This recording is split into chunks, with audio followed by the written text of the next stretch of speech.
Virtual మహానాడును మరింత విజయవంతం చేద్దామని హోంమంత్రి బంగళపూడి అనిత పిలుపునిచ్చారు. మే 27-28 తేదీల్లో హైబ్రిడ్ పద్ధతిలో పాయకరావుపేట నియోజకవర్గంలో నిర్వహించి మహానాడు ఏర్పాట్లను పరిశీలించారు.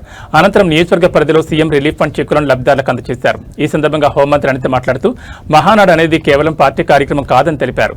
తెలుగుదేశం బలం, త్యాగం, క్రమశిక్షణ, సంస్థాగత స్ఫూర్తికి ప్రతిబింబమని అభివర్ణించారు. తెలుగు జాతి ప్రగతి, తెలుగు ప్రజల అభ్యున్నతి కోసం ఏర్పడిన పార్టీ తెలుగుదేశం పార్టీ అని వ్యాఖ్యానించారు. కోవిడ్ సమయంలో మహానాడు వర్చువల్గా ఏర్పాటు చేసుకున్నామని పేర్కొన్నారు. మీ అందరికీ తెలుసు, ప్రతి సంవత్సరం కూడా తెలుగుదేశం పార్టీ కుటుంబ సభ్యులందరూ జరుపుకునే పెద్ద పండుగ మహానాడు. నాయకుడు నిజంగా చెప్పాలంటే సినీ వినీలాకాశంలో రారాజుగా ఎదిగి రాజకీయంలో కూడా ఒక చరిత్ర సృష్టించిన మహానుభావుడు నందమూరి తారక రామారావు గారు పార్టీ పెట్టిన సందర్భం కానీ, ఆయన పుట్టినరోజుని ఈరోజు స్మరించుకుంటూ ప్రతి సంవత్సరం చేసుకునే మహానాడు ప్రతి సంవత్సరం కార్యకర్తలందరికీ కూడా ఒక పెద్ద పండుగ లాంటిది.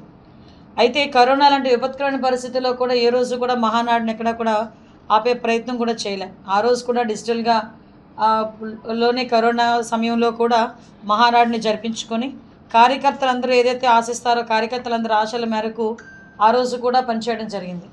అయితే నందమూరి తారక రామారావు గారు పార్టీ పెట్టిన తర్వాత, ఆత్మగౌరవ నినాదంతో పార్టీ పెట్టిన తర్వాత ఆత్మగౌరవ నినాదంతో పాటు ఆత్మవిశ్వాసాన్ని కూడా జోడించుకొని గౌరవ ముఖ్యమంత్రి గౌరవ నారా చంద్రబాబు నాయుడు గారి నేతృత్వంలో మరి ఇప్పుడు యువరక్తం ఒక నవశకానికి నాంది పలకాలని ఉద్దేశంతో ఈరోజు యువరక్తం ఈరోజు వర్కింగ్ ప్రెసిడెంట్గా, జాతీయ వర్కింగ్ ప్రెసిడెంట్గా గౌరవ నారా లోకేష్ గారు నియమితులు అయిన తర్వాత జరగబోయే మొట్టమొదటి మహానాడు.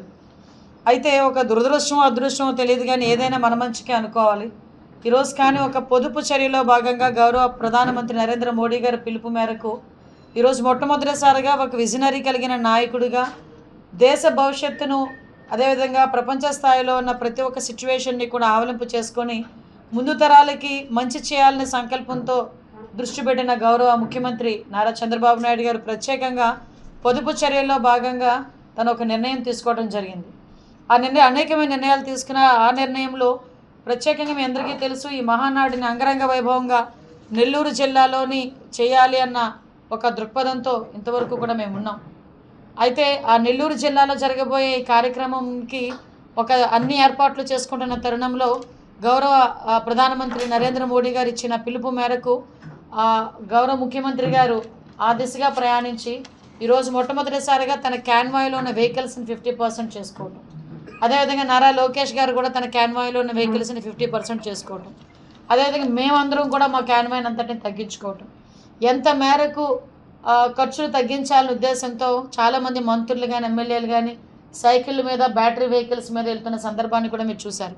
ఇటువంటి తరుణంలో మహానాడు అన్నది చాలామంది ఎక్కడ పూలప్ అయ్యే పరిస్థితి, అదేవిధంగా చాలా వెహికల్స్ అని రావాల్సిన పరిస్థితి, ఫ్యూయల్ కన్సంప్షన్ కూడా ఎక్కువ అవుతుంది. మనం ఏది జరిగినా మనతోనే స్టార్ట్ అవ్వాలి. అందరం నేనొక్క ఆదా చేస్తే సరిపోతుందా, మిగతా వాళ్ళు ఆదా చేయకపోతే సరిపోతుందా అనుకునే తరుణం కాదు. ప్రతి ఒక్కరి బాధ్యతగా గుర్తించి చేయాలనే ఉద్దేశంతో ఈ మహా పండుగని ఒకే ప్లేస్లో కేంద్రీకృతం కాకుండా ఈరోజు అందుకే పరిశ్రమల్లో వచ్చిన వాళ్ళకి ఉద్యోగ అవకాశాలు కల్పించాలని, అదేవిధంగా మనకి మెయిన్ చాలామంది మహిళా జూనియర్ కాలేజ్ ఏర్పాటు చేయమని కూడా కోరుకున్నారు. ఇవన్నీ కూడా మ్యాక్సిమమ్ వాటర్ ప్రాజెక్ట్ ఇవన్నీ కూడా రెగ్యులర్గా జరిగే ప్రొసీజర్సే. వీటన్నిటితో పాటు మీకు తెలిసి 2 సంవత్సరాల కాలంలో పాయకరావుపేట నియోజకవర్గంలో ఆర్సిలార్మిట్టల్ లాంటి పరిశ్రమలు రావడం ఒక ఎత్తు అయితే ఈరోజు రెవెన్యూ డివిజన్ సపరేట్ చేసుకున్నాం ఈరోజు. అదేవిధంగా ఎన్నో సంవత్సరాల కళ కోర్టు లేదు మన కాన్స్టిట్యున్సీకి.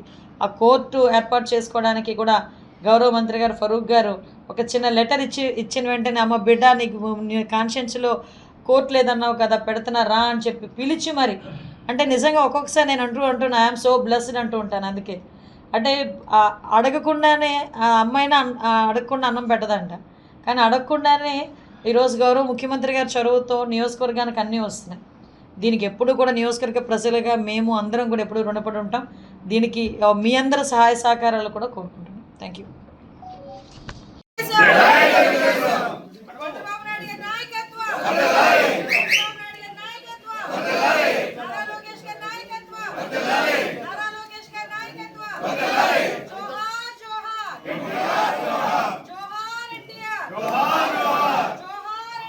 जोहार రక్షణ